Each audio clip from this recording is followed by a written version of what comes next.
F کرواتے ہیں لیکن وہ یہ کہتے ہیں جی کہ اس کی کاسٹ بہت زیادہ ہے، کاسٹلی ہے، تو کیا واقعی کاسٹلی ہے؟ ہاں دیکھو آئی وی ایف کا علاج پوری دنیا میں بہت مہنگا ہے. Why is that? پہلے تو یہ سمجھنے کی کوشش کرتی ہے نا کہ کیوں آئی وی ایف اتنا مہنگا ہے. آئی وی ایف جیسے میں نے آپ کو سمجھایا کہ بڑا ہی نازک پروسیجر ہے. اسپرم، ایگ، ایمبریو، تینوں چیزیں مائکروسکوپک ہیں، آپ کو آنکھ سے نظر ہی نہیں آتی.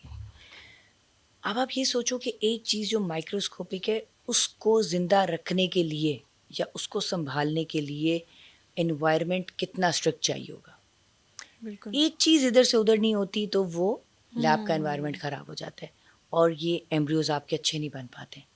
سو اس انوائرمنٹ کو مینٹین کرنے کے لیے بہت زیادہ بھاری بھرکم ایکوپمنٹ چاہیے جو بہت ایکسپینسو پڑتا ہے اور ایک بار کی انویسٹمنٹ نہیں ہے. اس کی مینٹیننس، اس کو سنبھالتے رہنا، اس کو روز چیک کرنا، اس کی ریگولر سروسنگ ہونا، اس کی ریگولر چیک اپس ہونا، یہ سب بہت کاسٹلی ہے. نمبر 1 یہ.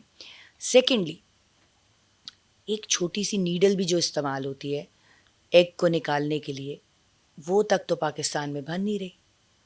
ہمیں ایک ایک چیز باہر سے پانی کا ایک بوند جو استعمال ہوتا ہے اس انڈے کو نکھارنے کے لیے امپورٹ کرنا پڑ رہا ہے. اور امپورٹڈ چیزوں پہ ایون دوائیوں پہ ٹیکسز بہت زیادہ ہیں. انفارچونیٹلی جب ہر چیز کو ایڈ کرتے جاؤ تو اس کا ٹریٹمنٹ مہنگا ہو جاتا ہے. ٹھیک ہے، تو پاکستان میں کتنے % لوگ یہ کروا رہے ہیں؟ دیکھو شرح بڑھتی جا رہی ہے کیونکہ انفرٹیلیٹی بڑھتی جا رہی ہے تو بہت مریض ہیں. اگر میں جنرلی انفرٹیلیٹی کی بات کروں تو پوری پاپولیشن میں تقریباً 15% بچے انفرٹائل ہیں. 15% از اے بگ نمبر.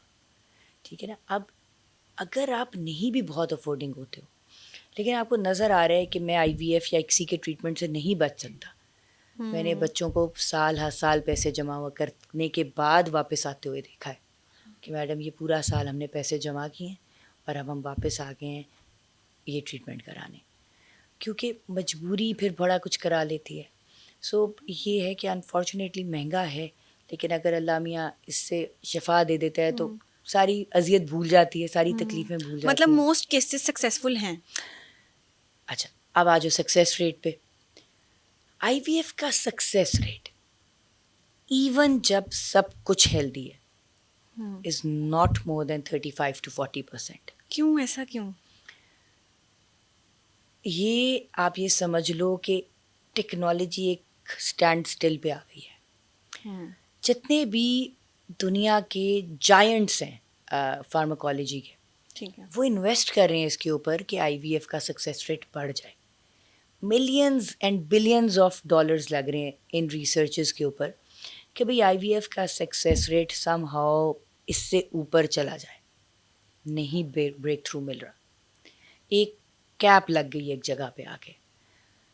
اگر آپ پوچھو کیوں ایسا ہوا ہے تو ہم بینگ مسلمس ہم اس کا جواب دے سکتے ہیں کہ اللہ کی حکمت ہے.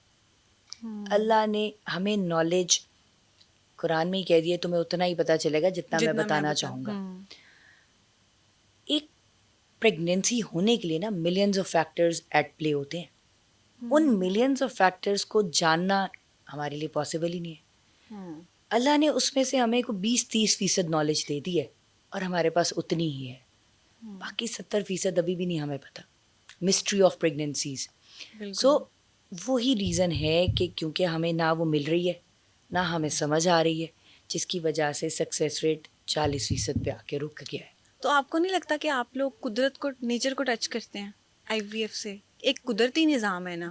دیکھو تو آپ نیچر کے اگینسٹ جا رہے ہیں. یہ تو ایسے ہی ہے کہ کسی کو کینسر ہے آپ کو علاج کیوں کرا رہے ہو؟ اللہ مارنا چاہ رہے تو اللہ نے ایک علاج دیا ہے انسان کی مدد کرنے کے لیے.